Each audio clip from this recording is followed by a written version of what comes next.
Okay, so last day हमने अल्कनिटी of water तक complete किया था। सो आज हम लोग एसिडिटी ऑफ वाटर स्टार्ट करेंगे, है ना। सो एसिडिटी का मतलब क्या होता है कि वाटर का कैपेसिटी, बेसिस को न्यूट्रलाइज करने का जो कैपेसिटी होता है किसी भी वाटर का, उससे हम लोग एसिडिटी कहते हैं। ठीक है। और एसिडिटी किन चीज़ों पे डिपेंड करती है, तो अगर वाटर में जितना ज़्यादा CO2 होता है, जितना ज़्यादा CO2 डिजोल्व होता है वाटर की, उतना ज़्यादा एसिडिटी होती है। ठीक है। और जनरली जितने भी पॉल्यूटेड वाटर होते हैं वो उसमें एसिडिटी होती है। इसलिए water containing acidity is not useful for drinking purpose. ठीक है, क्योंकि उसमें CO2 का कंटेंट जो होता है बहुत ही ज़्यादा होता है। ठीक है। CO2 के अलावा भी बहुत सारी चीज़ों फैक्टर पे डिपेंड करती है एसिडिटी, लाइक बहुत सारे केमिकल्स वगैरह भी डिजोल्व रहते हैं, तो उन सब चीज़ों पे भी एसिडिटी डिपेंड करती है, जिनके वजह से वाटर का एसिडिटी होता है। Okay, next slide.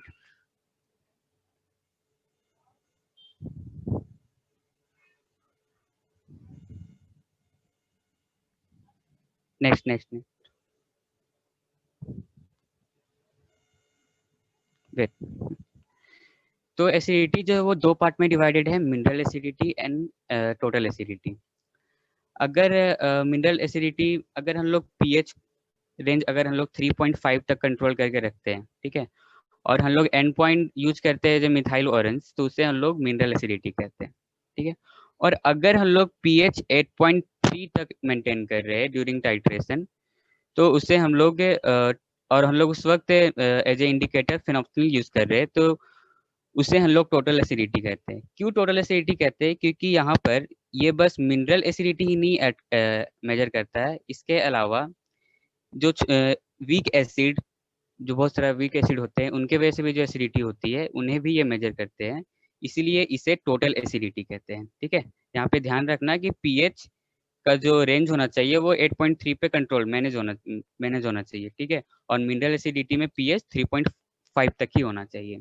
और मिनरल एसिड में हमने as a indicator methyl orange use करा है, एंड टोटल एसिडिटी में हमने फिनोक्सिलिन एज ए इंडिकेटर यूज करा है। Next slide.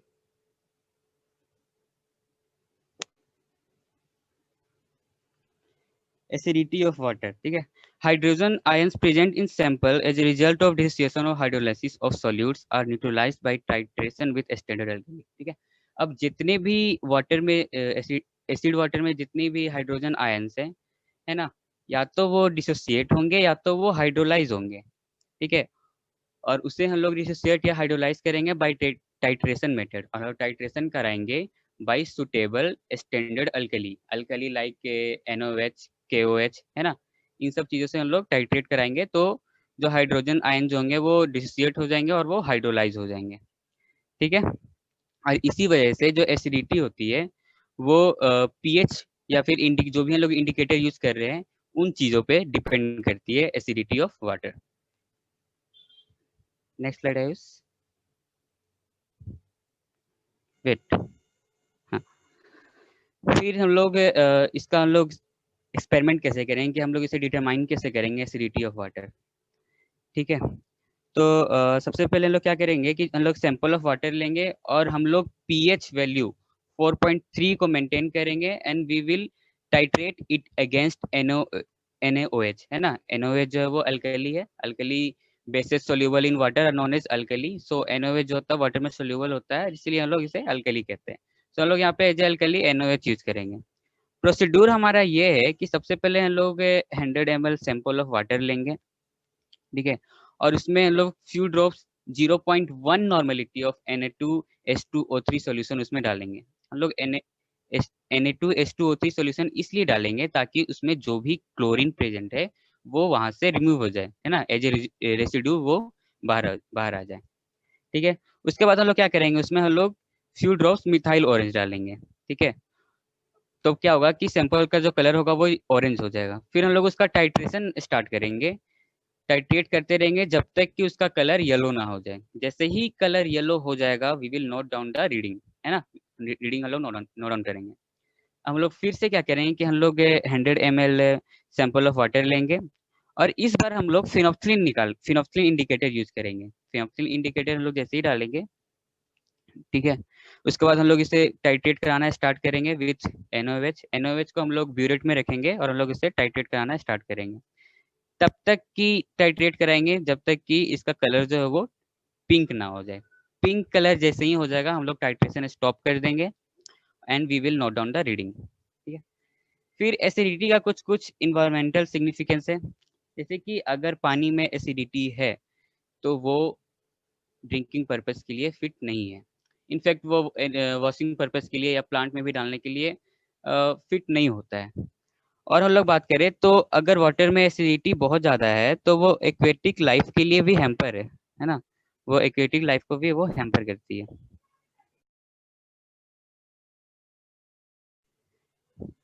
अगर हम लोग और भी बात करें, 1 मिनट।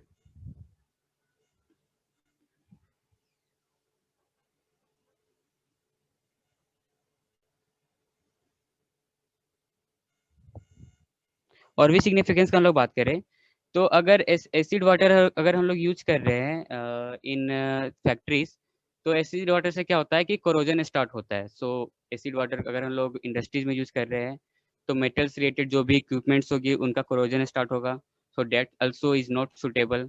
ठीक है, तो ये सब इनका इन्वायरमेंट सिग्निफिकेंस है। इनके अलावा और भी बहुत सारी चीजें हैं।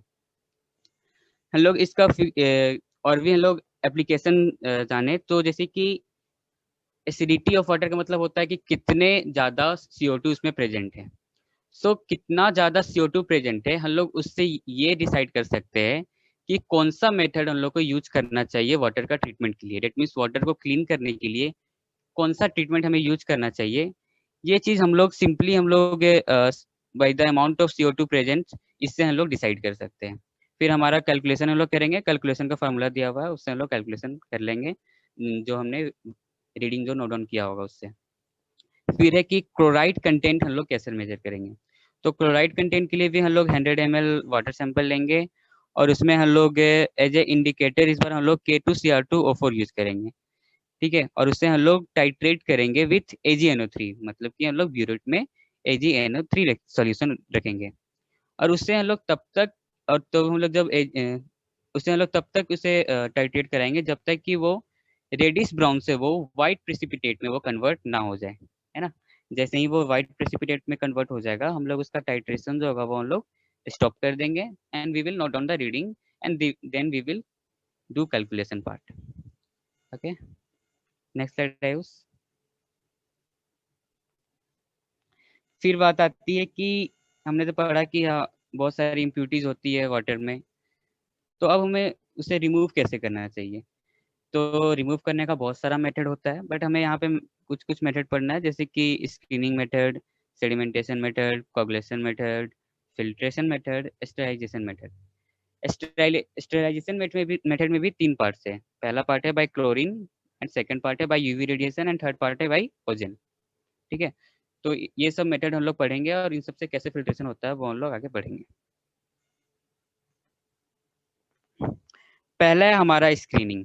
ठीक है, तो स्क्रीनिंग में क्या होता है कि हम लोग जैसे कि जो भी वाटर पे जो भी चीज फ्लोट कर रही होती है उसे हम लोग रिमूव करते हैं। उसे हम लोग कैसे रिमूव करते हैं कि हम लोग वाटर को एक स्क्रीन से पास कराते हैं। ठीक है, स्क्रीन से पास कराते हैं तो क्या होता है कि जो भी रॉ मटेरियल फ्लोट कर रही है पानी पे वो वो स्क्रीन से पास नहीं होती है, तो वो वाटर जो होता है वो फिल्टर हो जाता है। ठीक है, इसका एक हम लोग डायग्राम देखेंगे नेक्स्ट स्लाइड में।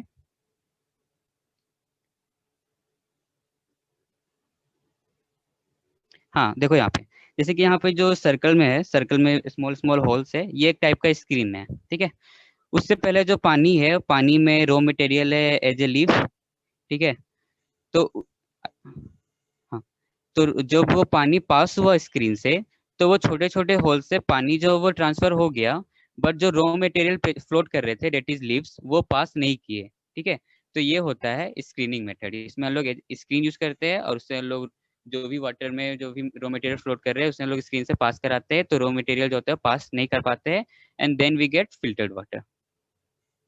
Next slide. Next Ayush.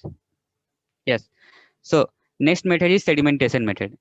Sedimentation method में क्या होता है कि मान लो कि हमने एक बकेट पानी लिया। ठीक है, उसमें बहुत सारी इम्प्यूरिटी जो सस्पेंडेड है।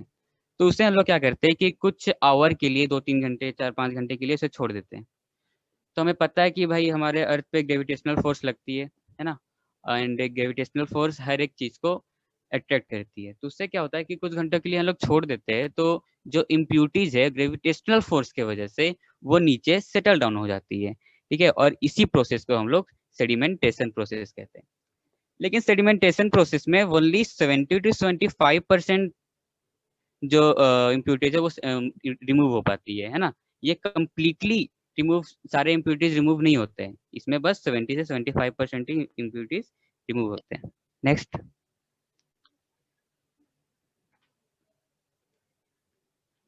यहाँ पे देखो एक डायग्राम है। तो पहला बकेट है, बकेट में सस्पेंडेड इम्प्यूरिटीज है, उसे हमने कुछ आवर के लिए उसे छोड़ दिया। तो देखो नेक्स्ट डायग्राम में क्या हुआ कि वो इम्प्यूरिटी सस्पेंडेड पार्टिकल्स जो थे वो सेटल डाउन हो गए, है ना। नेक्स्ट स्लाइड है उस।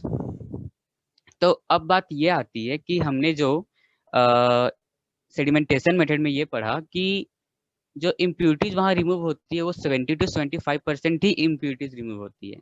सो बाकी जो अप्रोक्स 25 to 30% इम्प्यूरिटीज बची है वो कैसे रिमूव करेंगे। उसके लिए हम लोग कोगुलेशन मेथड करते हैं।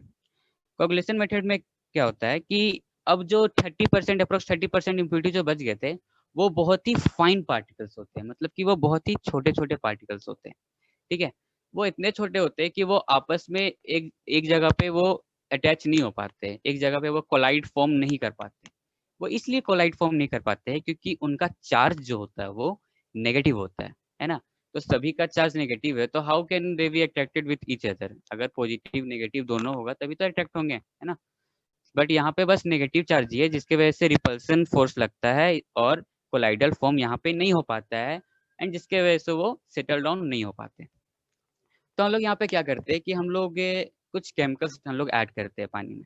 ठीक है, मान लो हमने यहाँ पे Al2SO4 ऐड किया, that is aluminium sulphate add किया। तो यहाँ पे एक नेगेटिव अल्मोनियम का negative ion sorry positive ion बनता है, जिसकी वजह से वो सारे फाइन इम्प्यूरिटी जो उसमें सस्पेंडेड है वाटर में वो एक जगह पे कोलाइड बनाते हैं और फिर वो कुछ आवर में नीचे सेटल डाउन हो जाते हैं, जैसे हम लोग नेक्स्ट डायग्राम में देखेंगे, नेक्स्ट स्लाइड में। जैसे कि देखो, जो हमने लास्ट वाले प्रोसेस जेटी सेडिमेंटेशन प्रोसेस में हमने जो ये पानी जो हमें मिला था उसमें फाइन पार्टिकल सस्पेंडेड थे। उसमें हमने क्या किया, next slide I, next slide. हाँ, इसमें फाइन फाइन पार्टिकल सस्पेंडेड है इसमें, तो हमने इसमें केमिकल्स ऐड किया। तो इसमें अल्मोनियम 3+ का पॉजिटिव आयन फॉर्म हुआ, पॉजिटिव आयन फॉर्म हुआ अल्मोनियम का। तो इन्होंने क्या किया कि जितने भी नेगेटिव पार्टिकल्स थे उसे इन्होंने अट्रैक्ट किया, ठीक है, अपने पास। और यहाँ पे हम इन्होंने एक कोलाइडल बना लिया, है ना। तो सभी एक जगह इकट्ठे हो गए, तो फिर वेट इनका बढ़ गया, तो जाहिर सी बात है कुछ आवर के बाद ये सेटल डाउन हो ही जाएंगे। और इस तरीके से ये कम्प्लीटली जो भी इम्प्यूरिटीज थे वो रिमूव हुए। ठीक है, तो इसे हम लोग कहते हैं सेडिमेंटेशन विथ कोगुलेशन मेथड। फिर नेक्स्ट है filtration method. We all are very familiar with filtration method, है ना। फिल्ट्रेशन मेथड में हम लोग क्या करते हैं कि it is used for removing bacteria, फिर like colour, taste, odour, fine suspended particles. इसमें हम लोग क्या करते हैं कि हम लोग इसे सैंड से पास कराते हैं, है ना। सैंड से पास कराते हैं तो क्या होता है कि बहुत सारी इम्प्यूरिटीज होता है वो रिमूव हो जाती है। उससे वाटर का टेस्ट भी बदलता है, समटाइम्स कलर भी चेंज होती है, समटाइम्स ऑर्डर भी चेंज हो जाता है। ठीक है, तो फिल्ट्रेशन प्रोसेस में यही होता है। अगर हमारा हमारा जो लास्ट मेथड है वो डिसइंफेक्शन मेथड है। ठीक है, तो डिसइंफेक्शन का मतलब ये होता है कि जो भी सब्सटेंस हम लोग यूज कर रहे हैं, है ना, अगर हम लोग कुछ सब्सटेंस यूज कर रहे हैं जो जिसका कि काम ये होता है कि वो पैथोजेनिक बैक्टीरिया माइक्रो ऑर्गेनिज्म को किल करता है ना। पैथोजेनिक बैक्टीरिया और माइक्रो को किल करता है। क्यों किल करता है? To make the water fit for drinking purpose और for any kind of purpose के लिए बैक्टीरिया को मारता है, तो उससे हम लोग डिसइंफेक्शन कहते हैं। ठीक है, इसी प्रोसेस को हम लोग डिसइंफेक्शन कहते हैं। बट इसमें एक बात ये रुक जा आयुष, रुक जा, स्लाइड बैक कर। हाँ रुक जा। बट इसमें एक बात ये है कि इसमें सारे लिविंग ऑर्गेनिज्म जो होते हैं वो डिस्ट्रॉय नहीं होते, है ना। सभी के सभी लिविंग ऑर्गेनिज्म डिस्ट्रॉय नहीं होते हैं, इसीलिए फिर हम लोग इस वाटर को एस्टरलाइज कराते हैं। ठीक है, एस्टरलाइज कराने के बाद क्या होता है कि कंप्लीटली जितने भी लिविंग ऑर्गेनिज्म हैं वो मर जाते हैं, है ना, वो डिस्ट्रॉय हो जाते हैं। अब बात आती है कि हमें किन किन बातों का ध्यान रखना चाहिए वाइल चूजिंग डिसइंफेक्टेंट, मतलब कि डिसइंफेक्टेंट की क्वालिटीज क्या होनी चाहिए। तो क्वालिटीज ये होनी चाहिए कि डिसइंफेक्टेंट जो है वो ह्यूमन को कॉज नहीं करना चाहिए, है ना, मतलब कि वो बस जो वाटर में जो लिविंग ऑर्गेनिज्म प्रेजेंट है बस उन्हें ही वो डिस्ट्रॉय करे। It should not be toxic to human, है ना, वो ह्यूमन को कुछ भी किसी भी तरीके से वो हैम्पर नहीं करे। ठीक है, तो ये एक उसका क्वालिटी होना चाहिए। सेकंड क्वालिटी ये होना चाहिए कि should kill all the disease producing micro organism, है ना, वो सारे डिजीज, वो सारे ऑर्गेनिज्म को, माइक्रो ऑर्गेनिज्म को डिस्ट्रॉय कर दे जो कि डिजीज प्रोड्यूस करते हैं। ठीक है, तो ये दो बातों को हमें ध्यान रखना है हमेशा वाइल चूजिंग गुड डिसइंफेक्टेंट, और ये भी ध्यान रखना है कि वो ज़्यादा एक्सपेंसिव ना हो, वो कम दाम में ही हो, अवेलेबल हो तो अच्छा होगा। हाँ जी, तो मेथड ऑफ डिसइंफेक्शन मेथड, तो इसका it is divided into two parts, that is physical and chemical method, है ना। तो फिजिकल मेथड में बॉइलिंग और अल्ट्रावायलेट रे है। बॉइलिंग में तो हमें पता ही है क्या होता है, और अल्ट्रावायलेट रे में भी हमें पता ही क्या होता है। So now we will further study about chemical parts. Okay. So chemical part is also divided into three parts. That is, first one is oxidizing agents, second one is metal ions, and third one is alkali and acid. Okay. Next slide, Ayush. हाँ जी, फिर तो पहला method है हमारा इसमें treatment with ozone, है ना। So ozone is a gas of O3 which has a powerful oxidizing effect causing rapid and effective disinfection of a clean water, है ना। ओजोन जो होता है वो बहुत ही इफेक्टिव पावरफुल ऑक्सीडाइजिंग एजेंट होता है। ठीक है, तो वो पानी को बहुत ही जल्दी क्लीन करता है by destroying all the microorganisms और bacteria whatever present in the water. ठीक है, अब बात आती है कि ओजोन गैस फॉर्म कैसा होता है। तो जब हम लोग हाई वोल्टेज पर अल्टरनेटिंग करंट पास करते हैं थ्रू ड्राई एयर, तो हमें ओजोन गैस मिलता है, ओजोन मॉलिक्यूल मिलता है। ठीक है, एक बात यह है कि ओजोन मॉलिक्यूल जो होता है वो अनस्टेबल होता है। ठीक है, तो अनस्टेबल होता है तो मतलब कि या तो वो मतलब कि वो डिसोसिएट हो सकता है, वो ब्रेकडाउन हो सकता है। तो वो अनस्टेबल होता है तो उसके वजह से क्या होता है कि वो ओजोन जो है वो टूट के ऑक्सीजन और नेसेंट ऑक्सीजन में कन्वर्ट हो जाता है ना। वो अनस्टेबल होता है इसलिए वो टूट के ब्रेक होके ऑक्सीजन और नेसेंट ऑक्सीजन में कन्वर्ट हो जाता है। नेसेंट ऑक्सीजन जो होता है वो भी बहुत ही पावरफुल ऑक्सीडाइजिंग एजेंट होता है। ये भी क्या करता है कि जितने भी वाटर में बैक्टीरिया प्रेजेंट होते हैं, ऑर्गेनिक मैटर प्रेजेंट होते हैं, उन्हें रिमूव कर देता है। ठीक है, हमें एक बात और ध्यान रखना है कि अगर हमें 0.1 ppm का रेसिडुअल मेंटेन करना है, then we should use 2 to 3 ppm of ozone, है ना। अगर हमें 0.1 रेसिडुअल मेंटेन करना है तो हमें 2 से 3 ppm का ओजोन यूज करना होगा। ओके, क्या हुआ आयुष? आयुष स्क्रीन शेयर, हाँ, नेक्स्ट स्लाइड कर। स्क्रीन शेयर पे आ रहा था क्या वो सारा?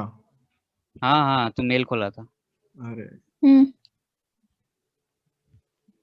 सुन सुन सुन हाँ बोलो। मोहित, जो तूने लास्ट की 3-4 लाइनें बोली ना, वो फिर से हाँ, बोलते हैं, मैं उतना पार्ट एडिट कर दूंगा। ओके ठीक है।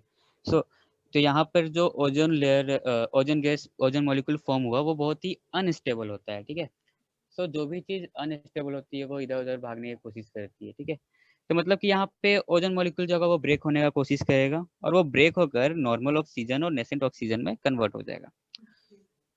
नेसेंट ऑक्सीजन जो होता है वो भी बहुत ही पावरफुल ऑक्सीडाइजिंग एजेंट होता है ना, और ये भी ऑर्गेनिक मैटर और जितने भी बैक्टीरिया प्रेजेंट है वाटर में उन्हें ये रिमूव करता है। एक बात हमें ध्यान में और रखना है कि अगर हमें 0.1 ppm का रेसिडुअल चाहिए, मेंटेन करना है, then we should use 2 to 3 ppm of ozone. Okay, next slide Ayush. Okay okay okay, so अब ये ओजोन का जो रेसिड्यू है उसे उसे हम लोग कैसे मेजर करेंगे, तो उसके लिए एक टेस्ट होता है, डेट इज ऑर्थोलो ऑर्थोलाइडिन टेस्ट, है ना। ऑर्थोलाइडिन टेस्ट होता है जिससे जिससे कि हम लोग मेजर करते हैं रेसिडुअल ऑफ ओजोन। ठीक है, ozone is unstable, hence nothing remain in water by the time it reaches the distribution system. Ozone इतना ज्यादा अनस्टेबल होता है कि जब तक वो डिस्ट्रीब्यूशन सिस्टम तक पहुंचता है तब तक पानी में कुछ भी बचता नहीं है, वो सब कुछ पानी में डिस्ट्रॉय हो जाता है, जितने माइक्रो ऑर्गेनिज्म बैक्टीरिया रहते हैं। ओजोन का खास बात ये है कि ozone different kind of colours होते हैं अगर वाटर में, तो उन्हें ये रिमूव कर देता है। वो टेस्ट को भी रिमूव करता है, मतलब टेस्ट को बेहतर करता है, जो भी टेस्ट होता है उसे वो रिमूव कर देता है। जो भी ऑर्डर होता है, स्मेल होता है, उन्हें भी वो रिमूव कर देता है। क्यों ऐसा करता है? क्योंकि ये बहुत ही ज़्यादा स्ट्रॉन्ग ऑक्सीडाइजिंग एजेंट है। एंड एक बात ये एक और है कि इट गिव्स, रुक जा, it gives pleasant taste to water, है ना। मैंने बताया ना कि ये जो भी ऑर्डर होती है, टेस्ट होता है, उन्हें रिमूव कर देता है। तो उससे क्या होता है कि वाटर में को ये अच्छा टेस्ट देता है, unlike chlorinated water. Chlorinated water जो होता है वो बीटर टेस्ट देता है ना। लेकिन ओजोन अगर है उसमें, तो ओजोन उस टेस्ट को रिमूव कर देता है और वो टेस्ट को बेटर बनाता है, ठीक है। लेकिन इसका बाद एक चीज, एक डिमेरिट इसका ये है कि it does not ensure safety against future recontamination, मतलब कि फ्यूचर में उस चीज का वापस से कंटेमिनेशन हो या ना हो, इस चीज के लिए ये इंश्योर नहीं करता है, ठीक है।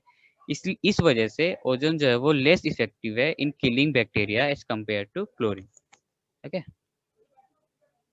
नेक्स्ट आयुष। ओके, सो हमारा नेक्स्ट मेथड है हमारा डिसइंफेक्शन विद पोटेशियम परमानेंट, है ना। हम लोग अब जो डिसइंफेक्शन करेंगे वो with the use of potassium permanent. Potassium permanganate का जो कलर होता है वो पिंक होता है, हमें पता ही है ना। तो ये जनरली विलेज, गांव, ये सब जगह पे यूज होता है, ठीक है। वेल वगैरह में हम लोग यूज करते हैं पोटेशियम परमैंगनेट। इसमें क्या होता है कि अगर मान लो हमने एग्जांपल लिया वेल का, वेल में अगर इम्प्यूरिटीज प्रेजेंट है, ठीक है, तो वो जैसे ही अगर हम लोग पोटेशियम परमैंगनेट डालेंगे, तो वो कलर जो होगा वो पिंक कलर से वो वापस से वो कलरलेस हो जाएगा, ठीक है। तो अगर कलरलेस हो जा रहा है पोटेशियम परमैंगनेट डालने पर, तो मतलब कि उसमें इम्प्यूरिटीज प्रेजेंट है। सो हम लोग उसमें उतना अमाउंट का परमैंगनेट डालेंगे जब तक कि उसका कलर पिंक ही रहे, है ना। जिस पॉइंट पे पिंक कलर कलरलेस होने से रुक जाएगा, उस पॉइंट पे हम लोग पोटेशियम परमैंगनेट डालना बंद कर देंगे, और उस पॉइंट पे हमें पता चलेगा कि जितने भी इम्प्यूरिटीज प्रेजेंट थे वाटर में वो सभी मर चुके, ठीक है।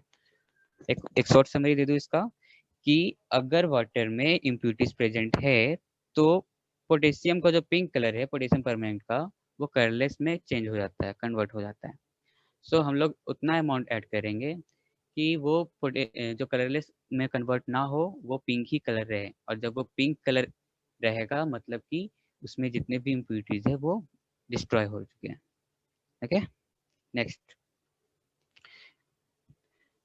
एक बात और ध्यान रखना कि जब हम लोग ये मेथड यूज करते हैं, तो इसके बाद हम लोग 48 आवर्स तक उस पानी को फॉर एनी पर्पज हम लोग यूज नहीं कर सकते हैं, है ना। 48 आवर्स के बाद ही हम लोग यूज कर सकते हैं। वेट वेट वेट, ठीक है।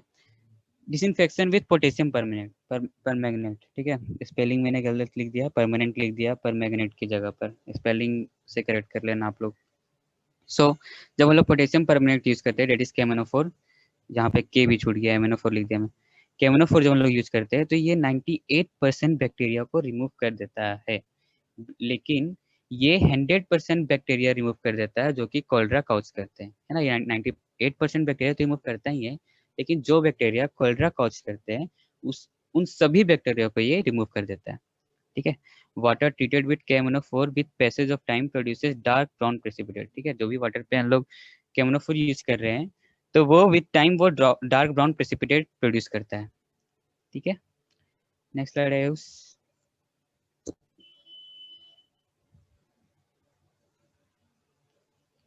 ओके, सो हमारा लास्ट मेथड है of treatment of water, it is chlorination. Chlorination का सिंपल मतलब है कि वाटर में हम लोग क्लोरीन ऐड कर रहे हैं, है ना। So when chlorine is added to water, it forms hypochloric acid, है ना, या फिर हाइपोक्लोराइड आयन। जब हम लोग क्लोरीन ऐड करते हैं वाटर में, है ना, ध्यान रखना कि pH range should be greater than 5, है ना। तब क्या होता है कि हाइपोक्लोरस एसिड प्रोड्यूस होता है, दैट इज HOCl, और साथ में HCl भी प्रोड्यूस होता है, ठीक है।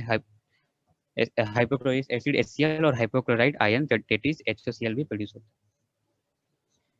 लेकिन यहाँ पे जो HOCl प्रोड्यूस हुआ है वो बहुत ही हाईली अनस्टेबल होता है, और मैं बताया था इससे पहले वाले टॉपिक में भी कि जो भी चीज़ अनस्टेबल होता है वो इधर उधर घूमने का कोशिश करती है, मतलब इधर उधर भटकने का कोशिश करती है, एंड जब लोग भटकेंगे तो वो टूटेंगे, है ना। तो यहाँ पे भी HCl भटकने की कोशिश करती है तो भाई वो टूटेगा, या वो यहाँ पे टूट कर H+ आयन और OCl- आयन में वो कन्वर्ट हो जाता है, अनायन में कन्वर्ट हो जाता है। ठीक है, हम लोग को यहाँ पे ध्यान रखना है कि अगर pH 8 से अगर कम 8 से अगर ज़्यादा है तो वो जो होता है वो अनस्टेबल होता है ना। और अगर pH << 7 होता है तो वो स्टेबल होता है ना। तो रिएक्शन से पहले क्या था pH HCl का, वो pH का वैल्यू ग्रेटर देन 8 था, है ना।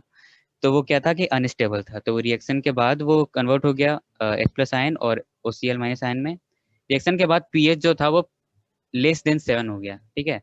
तो अब ये रिएक्शन क्या होगा, ये बैकवर्ड रिएक्शन में भी जाएगा, है ना। तो ये इसलिए इसे रिवर्स रिएक्शन भी कहते हैं, क्योंकि ये रिएक्शन कंप्लीट होने के बाद वो बैकवर्ड रिएक्शन भी जाएगा, क्योंकि वो स्टेबल हो चुका है, because of pH is << 7। Okay, next slide Ayush.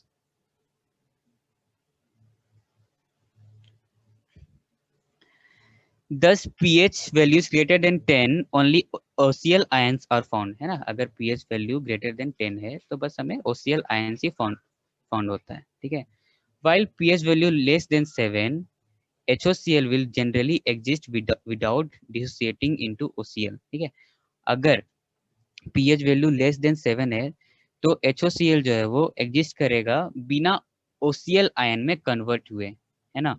और अगर pH रेंज बिलो 5 है, ठीक है, अगर pH रेंज बिलो 5 है, then chlorine does not react and remains elemental chlorine, है ना। तो उस टाइम पे क्लोरीन रिएक्ट करता ही नहीं है, वो अपने एलिमेंटल स्टेट में ही रहेगा, दैट इज Cl2। वो Cl2 के फॉर्म में ही रहेगा अगर pH रेंज बिलो 5 है। Okay, out of those forms of free available chlorine, the hypochlorous acid is the most destructive, है ना। जितने भी फ्री अवेलेबल क्लोरीन थे उन सभी में से ये जो हाइपोक्लोरस एसिड के फॉर्म में होता है वो सबसे ज्यादा डिस्ट्रक्टिव होता है ना। वो सभी मतलब कि लगभग रुक जा वो लगभग सभी माइक्रो ऑर्गेनिजम्स को डिस्ट्रॉय कर देती है, ठीक है। फॉर दिस रीजन, और इसी रीजन की वजह से क्या होता है कि the pH value of water during chlorination is generally maintain slightly less than 7, है ना। इसलिए हम लोग ड्यूरिंग क्लोरिनेशन हम लोग pH वैल्यू को 7 से कम रखते हैं, क्योंकि 80% टाइम्स इफ क्योंकि 80% टाइम जो हाइपोक्लोरिक एसिड जो होता है वो इफेक्टिव होता है इन डिस्ट्रक्शन प्रोसेस, ठीक है। तो इसलिए हम लोग pH को हम लोग 7 से कम में मेंटेन करते हैं, ठीक है। So as to keep the dissociation of HOCl to minimum, इसलिए करते हैं ताकि HOCl का डिसोसिएशन कम से कम हो सके, ठीक है। ताकि कम से कम क्यों हो सके, क्योंकि ज़्यादा से ज़्यादा HOCl रहेगा तो तो हमारा डिस्ट्रक्शन प्रोसेस के लिए वो उतना ज़्यादा यूजफुल होगा। Okay, next slide Ayush. So this is the last slide. तो ऑब्जेक्टिव क्या होता है क्लोरिनेशन प्रोसेस का, तो ऑब्जेक्टिव ये होता है कि ये डिसइंफेक्शन में हेल्प करता है, दैट इज वाटर को डिसइंफेक्ट करती है।